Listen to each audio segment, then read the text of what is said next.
Hello, everyone. Welcome to another episode of Northern Lights, Canadian Women in Tech and Business, where we spotlight the women shaping Canada's business landscape through leadership, innovation, and long-term impact. Today, I'm delighted to be joined by Claire Thornhill, a partner and portfolio manager at EdgePoint Wealth Management. Claire plays a central role in overseeing global equity strategies and working closely with families, institutions, and foundations to help them think long-term about capital, values, and stewardship. Before joining EdgePoint, Claire built her career in investment management and research, developing a reputation for thoughtful decision-making, disciplined investing, and a people's-first approach to leadership. At EdgePoint, she is also deeply involved in mentoring talent and shaping firm culture, helping redefine what leadership looks like in Canadian finance. Claire, thank you so much for joining me today. Thanks for having me, Brennan. Absolutely. So let's start with our first question, which is, can you tell us a bit about your path into investing and the moment you realized this was the right career for you? Yeah, sure, I'd be delighted to. I was probably late to discover I loved investing. I did my business degree out of school, and I hadn't really any plan of what I was going to do after I graduated. But when I knew I loved research, and as I did, the one subject I liked when I did business in my undergrad was I loved economics, and I think I loved pulling the thread on the cause and effect of why things happened. And so I think after I had my I liked economics, I liked history, and I went into a job doing research for a proprietary trading desk at a company called Susquehanna. So I did that for a while in Dublin. And then it wasn't really until I came to Toronto that I even learned about investing. I hadn't, when I was in Susquehanna, our approach was so different to investing. We were looking at, it was very much event driven. We would look at trading strategies where we might hold a position for a day or even half a day sometimes. And there was never any thought to, what this could be worth 5 years from now or 10 years from now, or even really what the business did. It was all about the stock and the share price. And so eventually, I realized that I didn't know how to invest, and I wanted to learn how to invest. So I came to Toronto, just asset management in Dublin, and it was very small at the time, almost non-existent. And I knew I liked Toronto because I'd been here, so I kind of quit my job, came over, and there I had never read a book about. I hadn't heard of Benjamin Graham. I hadn't heard about any of the famous investors. And eventually, and I was kind of starting from scratch. But as soon as I started, I knew I loved it. It was hard to get up to speed on some of the basics that I think a lot of people might have learned in university when they come up through that discipline. But the first investment book I read, I think it was security analysis, and after that, I just couldn't get enough of it. And since then, it's kind of like the floodgates open, and I've been lucky enough, like at EdgePoint, to be. It's an investment led firm, and so we get to continue to learn every day. And yeah, it's been great. That's wonderful. What an amazing journey you've had. And just building on that, I'm a little bit curious to know early on what lessons or missteps most shaped how you think about decision making and risk today. Um, I think the decision making and the risk part, when I think about risk, and probably always it's been, like, what's the worst that can happen? And sometimes it drives my husband mad. I'm just like, well, look, what's the worst that can happen? But I think it's the same in investing. It's just like, what is my biggest downside risk to doing this versus, what the outcome might be. And I think about like what is the thing that can go wrong. So in my personal life moving here was, we had like a job in Dublin, but I was at a point in my career where I didn't love it anymore, and I wanted to do something different. And so my boyfriend at the time, now husband, was, he was happy to go anywhere. His bank had been nationalized, so he was ready to do anything. And it was just really thinking about, well, if this is a mistake, like, what's the worst that can happen? And so that was my biggest risk was, we move here, we can't get a job, we fail, and we end up moving back home. And it was like, okay, well, I can manage that. It's not devastating. And so I think that's the same when it comes to stocks as well, as that it's like, what is the biggest, like, in the worst case scenario, what's my downside? And if that's permanent loss of capital, it's kind of like, okay, well then I should, maybe this isn't, it's just a pass. And if it's not, then it's worth exploring. And so that's kind of how I think about risk. And the mistakes you make along the way are the ones where you maybe didn't necessarily think about that downside risk before you took the step. And there's plenty of littered. Our website has our investment mistakes on it, so you can see them all there. But I think that really, if it's not really thinking through the downside, is where I would the mistakes would come from. Thank you so much for sharing that. I think our listeners would really like to know, was there a pivotal moment in your career that changed how you approach leadership or confidence in your own voice? Um, They're probably I think the confidence part just sort of comes over time. For me at least, it's come over time. Confidence in my own ability, but probably confidence in communicating my thoughts, or even in having a more confident voice. There were a couple of pivotal, I suppose, events that forced it to happen. And I think one of the biggest ones, I would say, like my entire in Susquehanna and here when I came first, I really wouldn't have enjoyed speaking in front of groups and in group meetings, or in front of large crowds, like public speaking. And I loved like talking to people one on one. And a lot of the time I would communicate via email all my ideas rather than have to get up and stand and articulate my idea in front of everybody. And I really didn't enjoy it at all. It made me extremely nervous. And so when I came to Toronto, and especially when I got to CI and I got into a position where, in our industry, it's not just about having good ideas, it's about having like meeting clients and advisors and having them trust you, and talking about, just being able to articulate an idea in a way that doesn't sound like you're having an absolute panic attack every time you're doing it. It doesn't inspire confidence. And so when I got to CI, I couldn't avoid the public speaking anymore. And I just got to that point where I just said to myself, either you fix this fear or you have to choose a different job. And like I loved investing and I knew I didn't want to choose a different job. So I spoke to my best friend who did CBT actually for kids, and she was just like, look, just do 5 or 6 sessions, you'll be fine. And it didn't even take that many, but I just had to, like, I had to actually just take the proactive step to get over the fear of public speaking. And it didn't turn me into a world-class speaker or anything, but it made me not want to leave the room every time somebody was looking at me to say something. And I thought like that was very pivotal, because if I didn't do that, I think it would have, my career would be in a completely different place now. I don't think I could have continuously been able to sit in those meetings if I hadn't taken those steps to address it. And I think, from there, and now it's just a gradual confidence building exercise over time. Like even the mistakes help you get more confident, because you learn from them, and you kind of you I guess you're speaking from experience. So that's what I found now, is it's more iterative, the confidence in like having a voice. But the big thing was getting over the fear of public speaking. For sure. Thank you so much for saying that. And that's really great to hear. I know investing requires patience and conviction, but I'm curious to know, how did you develop those qualities over time? I would say the patience comes from the memory of the awful feeling you have when you were impatient and you made a mistake. I think that like the desire to be impatient is so strong, especially in investing. And you have this good idea, and usually when you find an idea that you think is good, it's so exciting, and you're so afraid that you're going to miss it, like this window. And you might, like, you can make all sorts of mental arguments with yourself why it might be too expensive now, or it might be the wrong time to buy, but these are the reasons why. You just ignore it, just do it. And anytime, I would say 9 out of 10 times, that's the wrong thing to do. Like, it's waiting is the right thing to do.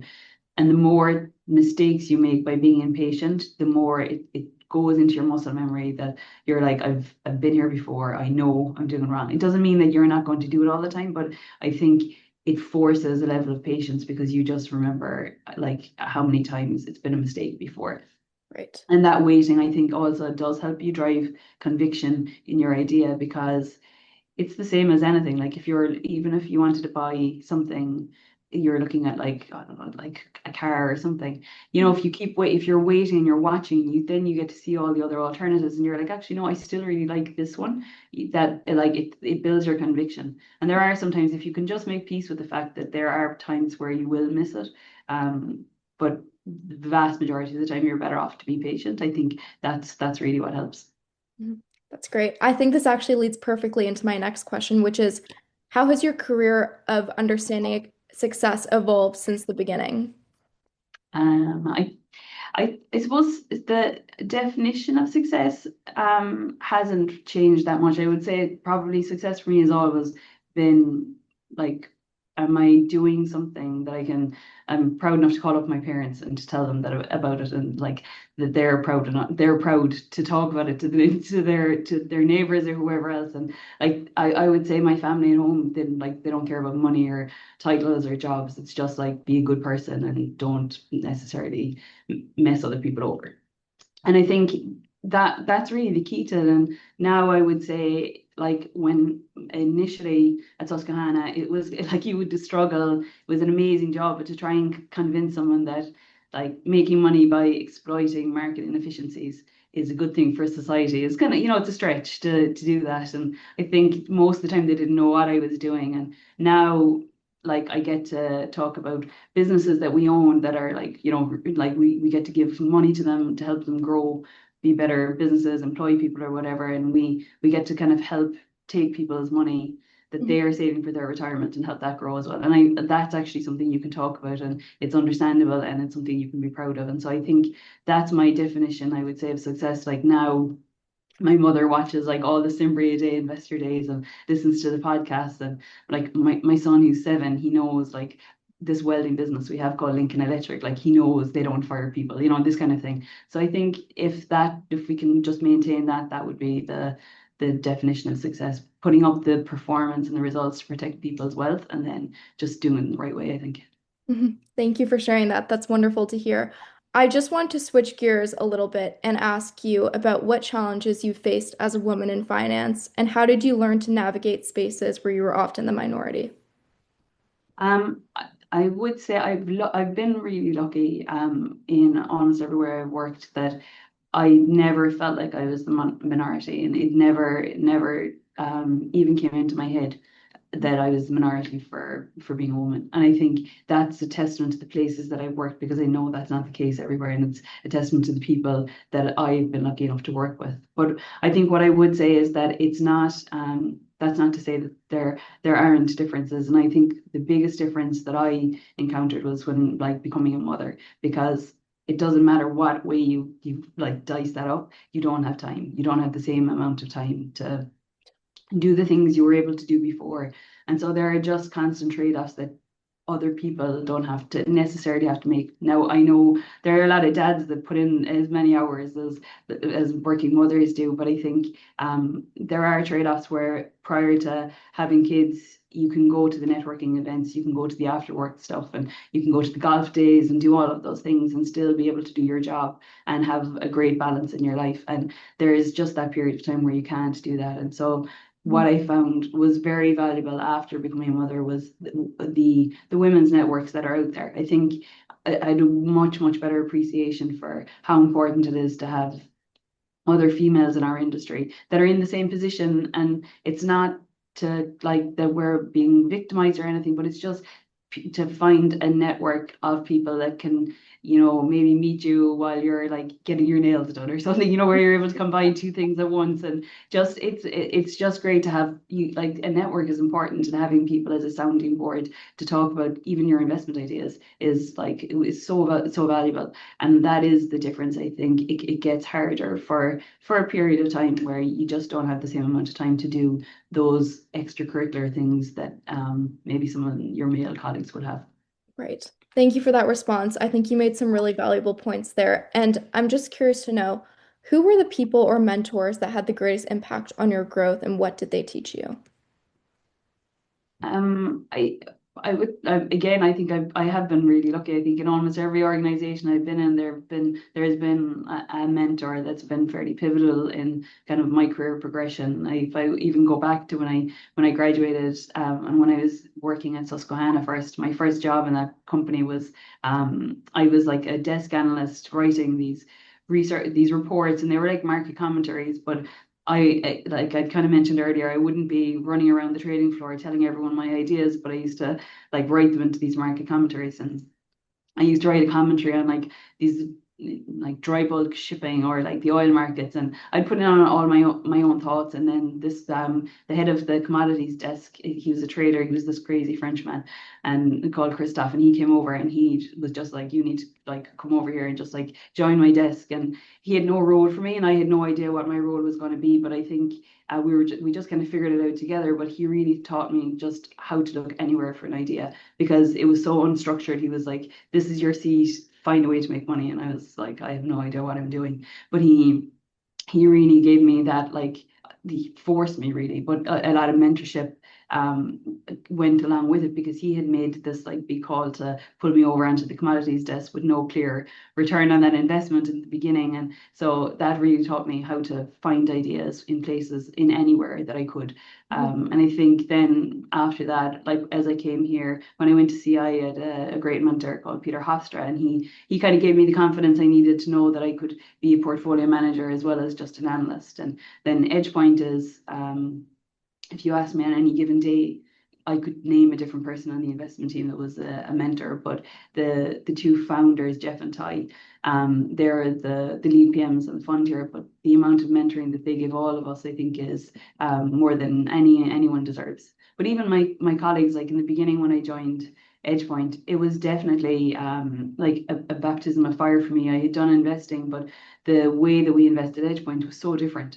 Like it's actually investing and looking at businesses like a business owner would, which was something I hadn't done before, and I didn't have. It was like relearning a skill set. And so my first year or two, I was actually like definitely I felt like I was in over my head, but it was my colleagues were the ones. They spent like they would go through my models. They got me to present over and over again until I sounded confident enough to pitch to the group. So I think here I've been very lucky that like it's a constant culture of mentorship, but that everybody in some shape or form has helped me kind of get better. That's so great to hear. I did want to know a little bit more about how do you think about balancing long-term thinking in your work with the fast pace and pressure of markets? It's not that difficult, I think, because of the way that we invest. It's because you just think about the business and separate that from the noise of the markets. And if you think about any business or anyone you know that has a business, or any business you walk into, like any store, like the value of that doesn't go up and down every day, and it doesn't change whenever the tweet comes out. And there is uncertainty long term in every business, but it's about understanding what that uncertainty is and how much you can lose from the worst case scenario happening. And I think being able to step back away from like the noise, especially now, I think I've never been so happy with the way that we invest.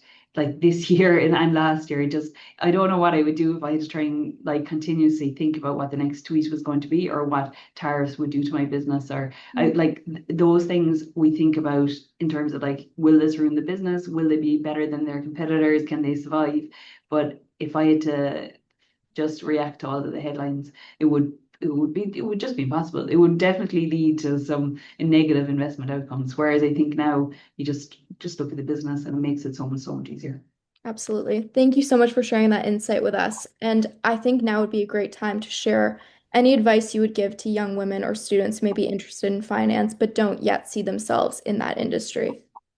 Yeah, I think before the advice, I would say what I've noticed is that the finance industry has done such a bad job of marketing ourselves to women, or making it known that it's one of the best industries for us to be in. I think, and as I think through it, I'm not sure why that is the case, because if you think about what we're even trying to do, if you're like searching for meaning, like financial wellness and financial security is one of the most important things that you can give somebody. But I also think the actual industry itself it's really well suited to women, in terms if you want to like work-life balance, or if you want flexibility in your hours.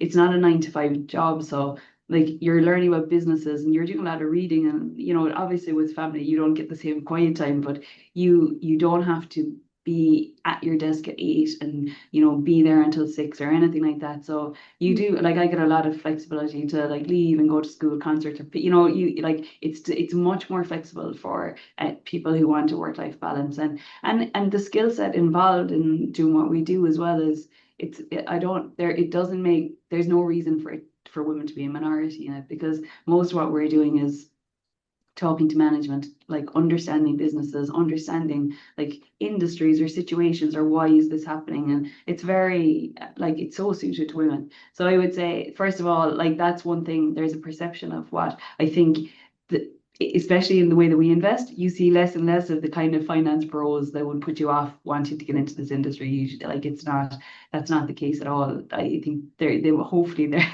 that perception is dying. But also if you are interested in getting involved and like especially coming from me who had when I came here, I had no network. I had no background in investing and I had no idea how to get into any kind of asset management firm. I think that the things I would recommend first of all, even if you don't have money to put in, if you can set up a brokerage account and trade even a few dollars, try it and just make mistakes. And if you don't have the money even to do that, just set up a fake one. But just get that feeling of like finding businesses, finding out why you like them, being wrong, or, doing all of those things, and then reaching out to people who are in the industry. And what I did, I just went onto LinkedIn and I found portfolio managers everywhere. I like just Googled asset managers and messaged them, and so many people were willing to meet for a coffee and just asking them about what they did and how they thought. And you learn so much, and you learn what you don't want to be or what you don't want to do as well. Like you learn, you hear some people talking and you're like, well, that's definitely not for me. But getting stuck in, I think, in those ways. And I would say, like reading the books that, like the investment books, I hadn't read any of them. And I used to sit there and people would say things about margin of safety or like Mr. Market and like all of these, like, just common things from books. And I just hadn't read the books, and so I was like, wow, this that like I'm never going to know as much as everybody else about like investing. And then you read them and you realize that it's just like some of these books are written 100 years ago, and it's just the same thing. Like history just repeats itself over and over again. So it's just a great way of being able to talk the same language. I think that like other people understand when they're talking to you, like especially young people, older PMs that have been in the industry, but help you understand that like it's not you're not like it's there's such a long blueprint for what we're trying to do. I think that's super helpful as well. But I think just getting stuck in any way you can, talking to people, meeting people, and then trying to invest for yourself. Absolutely. Thank you so much for saying that. And I want to take a moment to congratulate you on all of your success. And when you reflect on your journey so far, what do you hope people take away from your story? I think, oh my God, I take chances, I suppose. Like, or if you're not, like, the if the downside risk is low and you want to do something different, I think just do it. I think I like it's funny, it's a strange like the kind of the question I don't I feel like I'm so early in my story that I'm just like God I'm not sure what takeaway you would have, but I think it would just be to do what makes you happy. And if you're kind of in as like doing something that doesn't necessarily inspire you to get out of bed every day and do it, and if like just take the chance of trying out something different. Like they're like really the worst case scenario is like if it doesn't work out, you can always try something different. But I think don't get stuck doing something that you don't love. For sure. Claire, thank you so much for joining us today. Your thoughtfulness and generosity in sharing your experiences really mean a lot, and I know our listeners will take away so much from this conversation. So thank you so much for your time. Thank you for having me. Thank you.